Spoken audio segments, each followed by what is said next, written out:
चंदू के चाचा ने चंदू की चाची को चांदनी रात में चांदी के चम्मच से चटनी चटाई। चंदू के चाचा ने चंदू की चाची को चांदनी रात में चांदी के चम्मच से चटनी चटाई। चंदू के चाचा ने चंदू की चाची को चांदनी रात में चांदी के चम्मच से चटनी चटाई। चंदू के चाचा ने चंदू की चाची को चांदनी रात में चांदी के चम्मच से चटनी चटाई। चंदू के चाचा ने चंदू की चाची को चांदनी रात में चांदी के चम्मच से चटनी चटाई। चंदू के चाचा ने चंदू की चाची को चांदनी रात में चांदी के चम्मच से चटनी चटाई। चंदू के चाचा ने चंदू की चाची को चांदनी रात में चांदी के चम्मच से चटनी चटाई। चंदू के चाचा ने चंदू की चाची को चांदनी रात में चांदी के चम्मच से चटनी चटाई। चंदू के चाचा ने चंदू की चाची को चांदनी रात में चांदी के चम्मच से चटनी चटाई। चंदू की चाचा ने चंदू की चाची को चांदनी रात में चांदी के चम्मच से चटनी चटाई।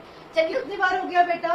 अभी 11th टाइम चल रहा था बेटा अब बस बहुत ज्यादा टाइम हो गया है, हमारा वीडियो भी बहुत लंबा हो जाएगा, तो मैं आपको यहाँ पर स्टॉप कर रही हूँ, सॉरी। तो अमीषा, अब आपसे कौन सा टंग ट्विस्टर पूछा जाए?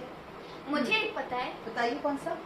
पके पेड़ पर पका पपीता, पका पेड़ या पका पपीता, पके पेड़ को पकड़े पिंकू, पिंकू पकड़े पका पपीता। तो आप यही वाला बोल लीजिए, लेकिन आपको फास्ट फास्ट बोलना है। Your time starts now.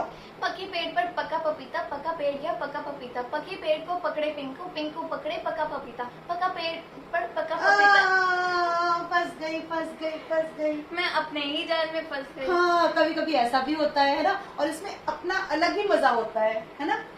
तो मैं अपने बाकी सभी विद्यार्थियों से यही कहना चाहूंगी कि देखो बच्चों, ये बहुत अच्छी गतिविधि है, आप इसका प्रयोग जरूर करें। आप जिसके भी साथ हो, जिसके भी पास हो, अभी गर्मी की छुट्टियां चल रही हैं, हो सकता है कि आप अपने घर परिवार में अपने कजन के पास, अपने चचेरे मेरे भाई बहनों के पास हो, आप उनके साथ ये जरूर खेलिए। और देखिए इससे कितना लाभ होता है। खेल खेल में आपका उच्चारण शुद्ध हो जाएगा और बहुत सारे लाभ मैंने पहले ही बताए, वो आपको सारे मिलेंगे। आज के लिए बस इतना ही। बहुत बहुत धन्यवाद।